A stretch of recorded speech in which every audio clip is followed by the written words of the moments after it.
check natin yung laman natin. Tubig and ano yun?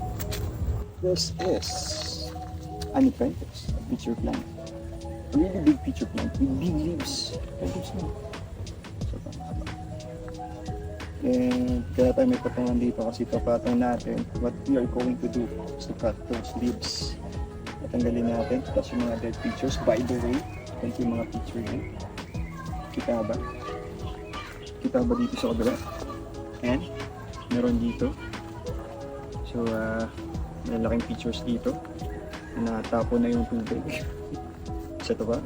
Bago pa lang. By the way, this is again Lepentes na sabi ko na ba? Lepentes Miranda. Pero ngayon, kabig tayo sa ating purpose, sa ating goal. Nilinisin siya kasi sobrang dami ng dead pitchers. Dried pitchers, sorry. Dried pitchers. Hindi lang natin sila. Tara, mag-umpisa tayo dito. Hindi medyo challenging to, medyo matrabaho. Yung medyo mga dahon na may mga tama tulad na to. Natanggalin ko na. Although, check natin yung laman natin. Tubig and ano yun? Yung nalaglag na ano. Mga decomposed na ano.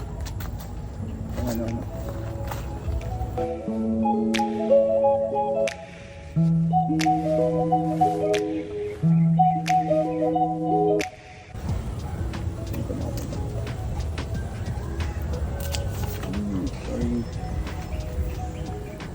Ito mukhang okay naman siya. So marami pang natirang features at natanggal na nga lang yung mga turot.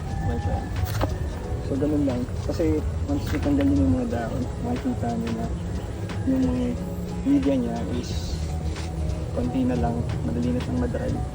So yun naman yung kasunod natin kailangan gawin.